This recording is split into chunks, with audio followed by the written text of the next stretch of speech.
नमस्कार साथियों, मैं अनीता श्रीवास्तव आपका हार्दिक अभिनंदन करती हूँ। श्रीमद् वाल्मीकि रामायण में आज का प्रसंग है सीता के लिए श्री राम का खेद, ब्रह्मा जी का उन्हें समझाना और उत्तरकांड का शेष अंश सुनने के लिए प्रेरित करना।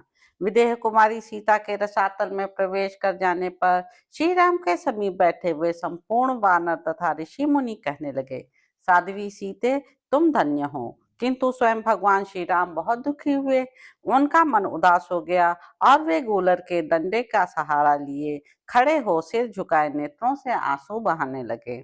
बहुत देर तक रोकर बारंबार आंसू बहाते हुए क्रोध और शोक से युक्त हो श्री रामचंद्र जी इस प्रकार बोले, आज मेरा मन अभूतपूर्व शोक में डूबना चाहता है, क्योंकि इस समय मेरी आंखों के सामने से मूर्तिमती लक्ष्मी के समान सीता अदृश्य हो गई हैं।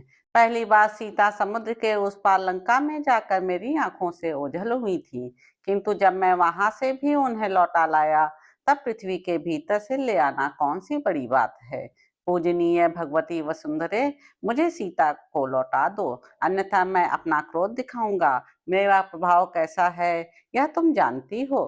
देवी, वास्तव में तुम ही मेरी सास हो। राजा जनक हाथ में फाल लिए तुम ही को जोत रहे थे, जिससे तुम्हारे भीतर से सीता का प्रादुर्भाव हुआ।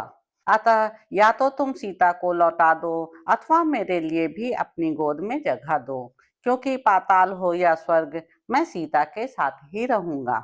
तुम मेरी सीता को लाओ, मैं मिथिलेश कुमारी के लिए मतवाला हो गया हूँ। यदि इस पृथ्वी पर तुम उसी रूप में सीता को मुझे नहीं लौटा दोगी, तो मैं पर्वत और वन सहित तुम्हारी स्थिति को नष्ट कर दूंगा, सारी भूमि का विनाश कर डालूंगा, फिर भले ही सब कुछ जल में ही हो जाए।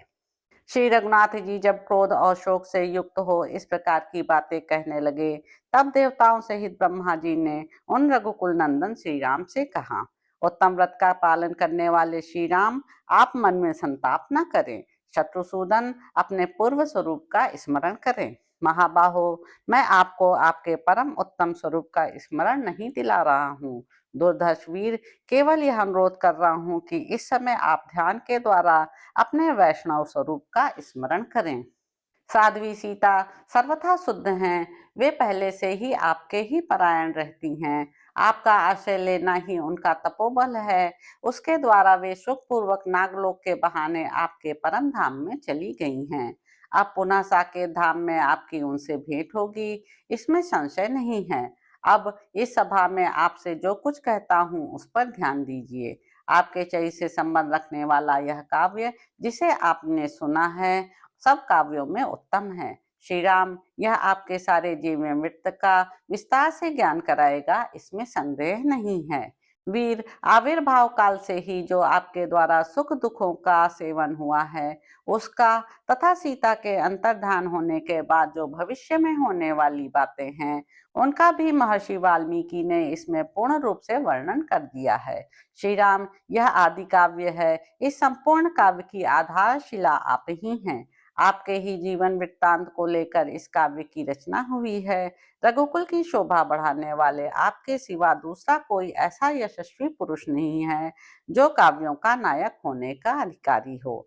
देवताओं के साथ मैंने पहले आपसे संबंधित इस संपूर्ण काव्य का श्रवण किया है। यह दिव्य और अद्भुत है। इसमें कोई भी बात छिपाई नहीं गई है। इसमें कही हुई सारी बातें सत्य हैं।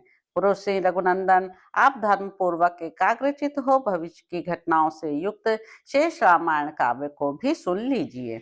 महायशस्वी एवं महातेजस्वी श्री राम, इस काव्य के अंतिम भाग का वो नाम उत्तरकांड है। उस उत्तम भाग को आप ऋषियों के साथ सुनिए। काकुस्थ वीर रघुनंदन, आप सर्वोत्कृष्ट राजऋषि हैं, अतः पहले आपको ही यह उत्तम काव्य सुनना चाहिए, दूसरे को नहीं। इतना कर कर तीनों लोकों के स्वामी ब्रह्मा जी देवताओं एवं उनके बंधु बांधवों के साथ अपने लोक को चले गए। वहां जो ब्रह्मलोक में रहने वाले महातेजस्वी महर्षि विद्यमान थे, वे ब्रह्मा जी की आज्ञा पाकर भावी वृत्तांतों से युक्त उत्तरकांड को सुनने की इच्छा से लौट आए।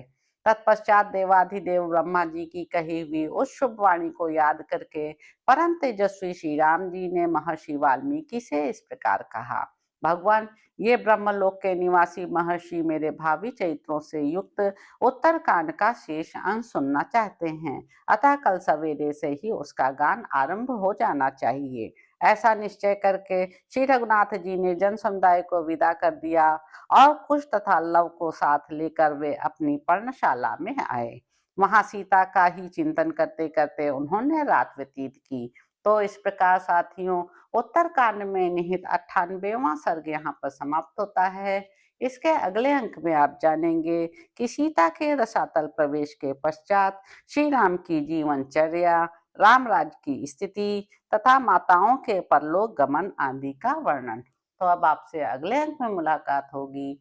मेरे यूट्यूब चैनल संवाद विद अनीता को लाइक करें, शेयर करें, सब्सक्राइब करें। धन्यवाद साथियों।